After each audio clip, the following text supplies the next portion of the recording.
A graça e a paz. Estamos iniciando mais um programa Atos TV. Programa esse que tem o objetivo de propagar o Evangelho de Cristo.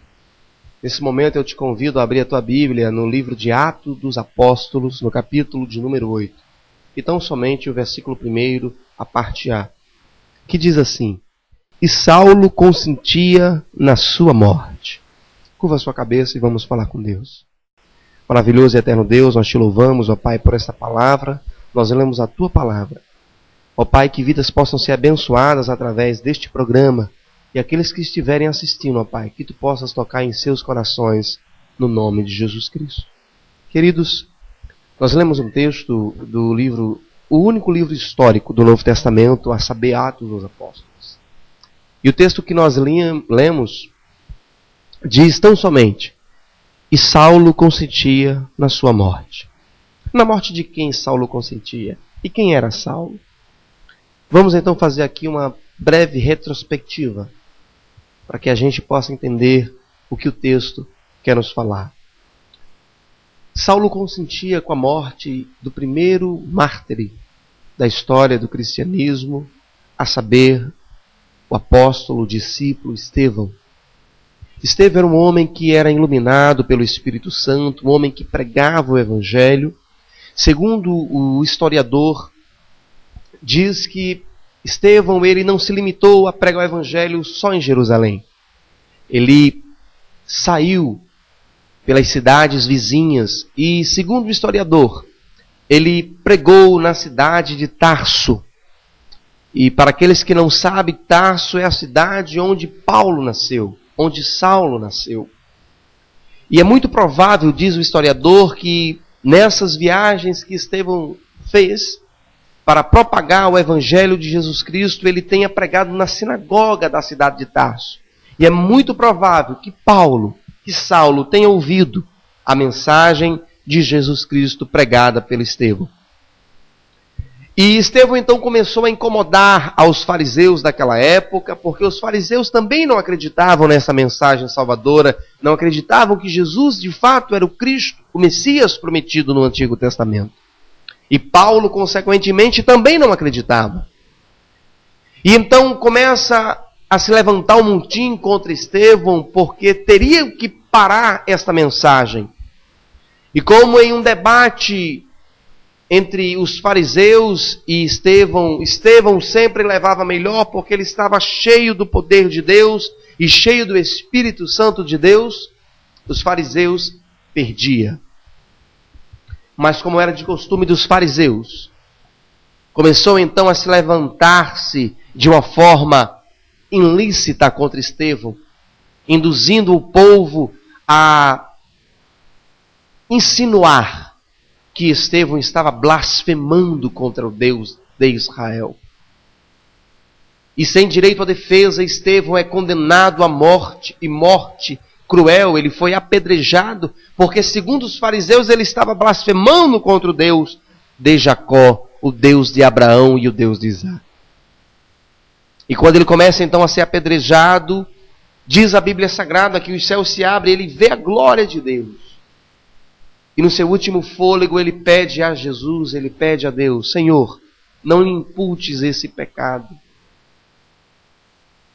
Quando estava morrendo, ele clamou por aqueles que estavam lhe matando.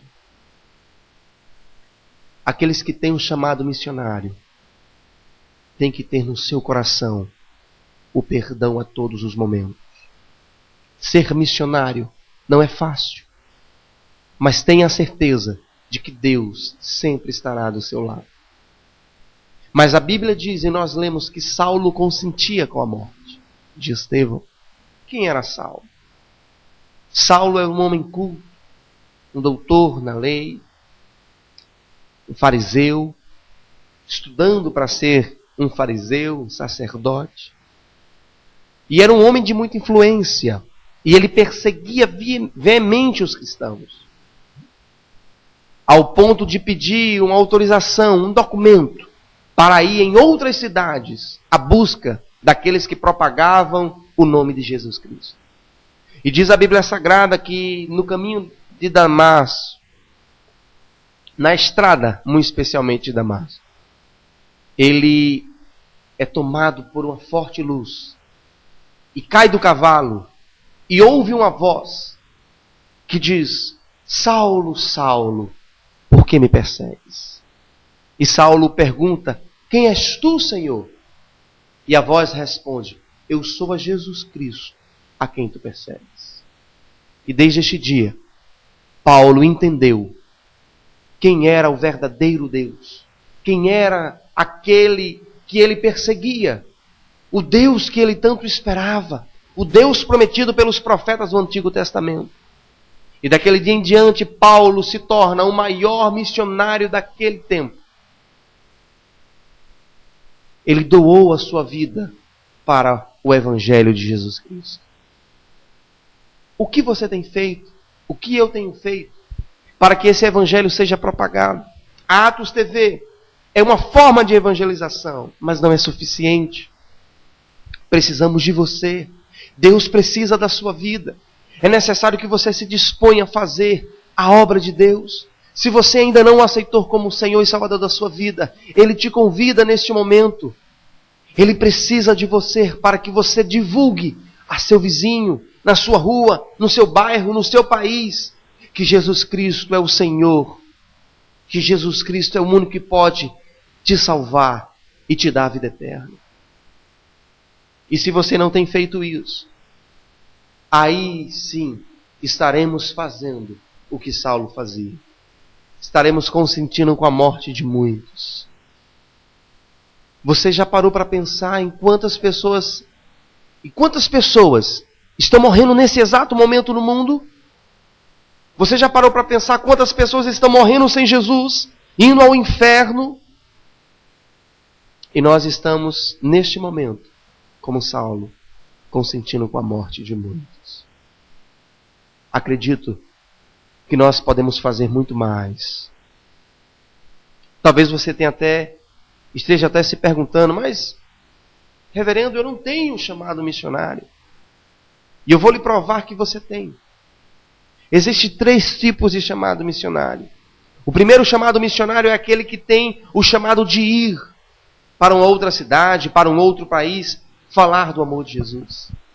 O segundo chamado missionário é aquele que não tem o chamado de ir para uma outra cidade, um outro país, mas ele tem condições financeiras de ajudar aquele que foi.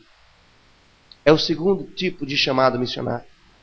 E o terceiro tipo de chamado missionário é aquele que não tem o chamado de ir, que não tem disponibilidade financeira de ajudar aquele que foi, mas ele tem tempo para orar, tanto por aquele que foi, como aquele que ajuda financeiramente. E eu tenho certeza que um desses chamados você tem, eu tenho. E o que nós estamos fazendo para que vidas possam ser enviadas, que pessoas possam ser sustentadas através de irmãos que têm condições para isso? O que eu e você temos feito para que isso possa ser mudado? Na China, é proibido se ler a Bíblia.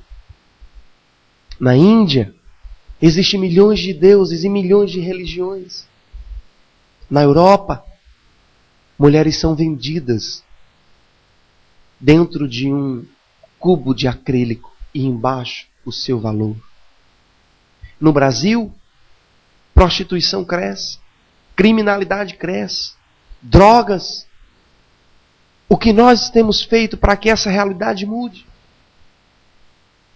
Quando nós nos omitimos em fazer qualquer coisa, estamos nos colocando como Paulo, como Saulo. Estamos consentindo com a morte de muitos. Mas eu creio que através dessa mensagem você irá mudar. Seu pensamento acerca de missões será mudado. Porque Deus tem um chamado para a sua vida. Deus tem um chamado para a vida da sua família. E eu quero encerrar dizendo que Jesus te ama. E Ele tem um plano muito especial na sua vida. E através da sua vida, Ele salvará muitas. Que Deus te abençoe. E até um novo encontro, se Deus assim nos permitir.